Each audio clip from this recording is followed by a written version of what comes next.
What is going on, guys? It is Taylor Schrum in my backyard, and I am sweating something crazy, but I'm gonna push through because I want to dialogue about this tweet that I tweeted a little bit ago, and here it is. How can we treat others the way we want to be treated if we rely on anything but ourselves to construct our identity?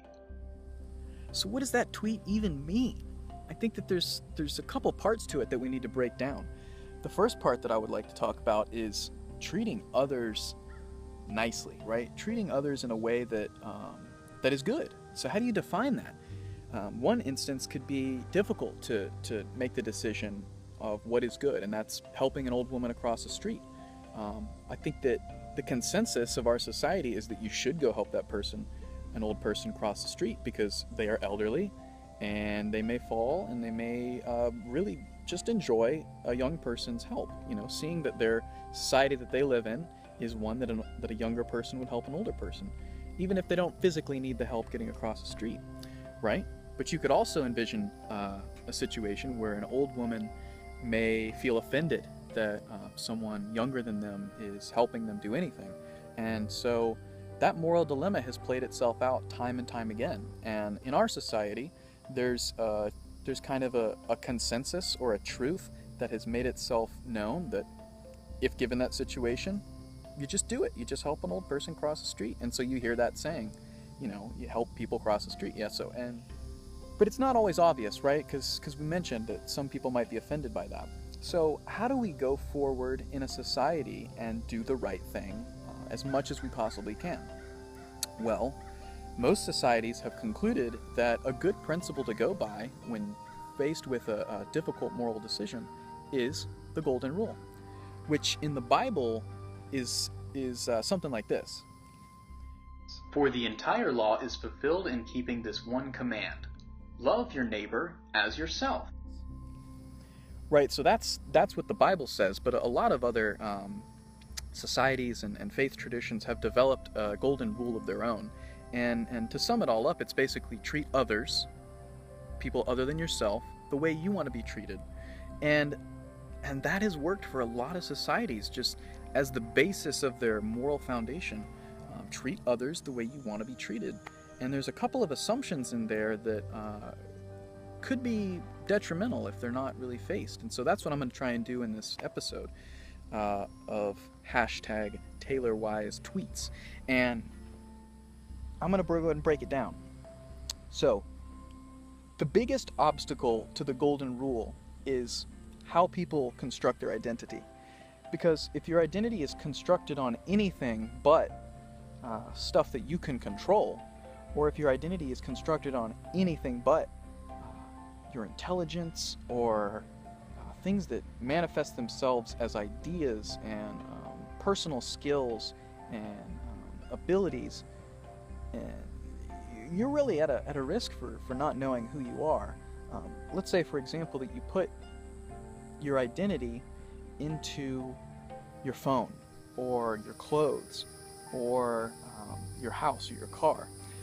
That's problematic because you're building your identity based on things that you own, and we all know well that you can lose things. And if you've built your identity on I'm an iPhone user or I'm someone who wears tank tops, then you're really looking for trouble because those things could get ripped, they could get damaged, and then all of a sudden a piece of you is gone.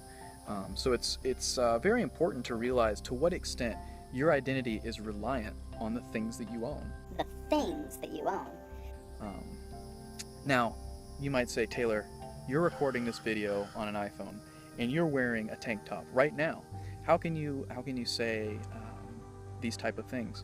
Well, I think that the extent to which I possess and own things is pretty healthy. I think that I've made a lot of effort in trying to make sure that I can tell myself that this is something that is important to me and this is something that is not so important to me. And I have bought a new drone recently, and that was something that I knew could be damaged and could break. And so I didn't put a whole lot of my identity into that. All right, so now we've talked a little bit about what you do to construct your identity. What are some things that can go into your identity that may not be something that should be there?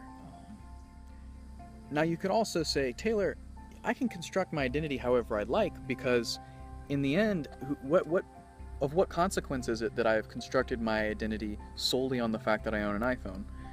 How does that affect anyone else? Why is that a good or a bad thing? And I would say, well, if you apply it to the golden rule, it's something that can be very detrimental to society. And here's why. The golden rule says, treat others the way you'd like to be treated. And if your conception of self is, I am an iPhone user, and that's all you can think of as yourself, given it's an extreme example, you may find it very difficult to know how you would want to be treated. Now you should see the problem. Being able to identify what you want in life is extremely important. And it may not always be clear, and that's okay. But knowing who you are is extremely important in knowing how to treat other people. And so if your identity is based on anything other than what you can control, anything other than what is going to come one day and leave the next, then you may be at a moral disadvantage when it comes to treating others in a way that is just and verdant for a society. And that's really the main message that I'm trying to portray here, is that you've got one chance at this life, and it's really something that's difficult, putting an identity together and seeing what am I not, and then going into the world and activating yourself in a way that is going to bring the most benefit to society. And well, all I'm trying to say is that you really need to equip yourself with an identity that is based on things that you can control and things that you have consciously made an effort to assimilate into your identity, and that no one else has put there for you. Maybe your parents, that might be okay. Maybe a pastor or a student kind of advisor at your school, that might be okay too. But you've really got to trust and know the people that you're letting identify you and define you. And in a lot of ways, you want to really define yourself. Even now, being cautious of the things that I'm saying that could be impressionable upon you. You really want to use your common sense that every person has to filter what is good to hear and what is something that is bad to hear, or what is something that people are trying to control me by saying. And so I think that you'll find that most things that people say, especially on television or in commercials, they're all trying to get you to act a certain way that may be more beneficial to them than to you. And you've just got to be careful what you let in, because next thing you know, if you've been watching a bunch of television, you might be someone who identifies as a Tide user, right? Someone who identifies solely as someone who uses Tide for their laundry. And that's a really extreme example, but there's a lot of people out there who will sit there and try and defend the fact that Tide is a better laundry detergent than others. And I'm not here to tell my opinion on what laundry to use. I personally just use whatever's the cheapest. But that's because I'm a broke college student. But you'd be really surprised how entrenched some people are about material things that they own. A much better example is the old iPhone versus Android debate. People will go for hours and hours, and there's plenty of YouTube comparison videos that will go for hours and hours on which is better. And I think that that's an interesting conversation to get into, because there's a lot of features, but there's some folks that you can tell this is more than just a phone for them. It's kind of how they find meaning in life. It's kind of who they are. And if you took that iPhone away, or if you definitively prove that Android was better, then they could really suffer an ego death, and they could really be devastated by that. And I laugh because it sounds kind of sad, but it's the truth. And if someone did suffer an ego death from something like that, they may not know how to treat others, because their identity has just been flushed down the toilet. And ultimately, it's like, man, at any given moment, we could lose our entire moral set based off of the fact that someone deeply questions something that is just so integral and foundational to us.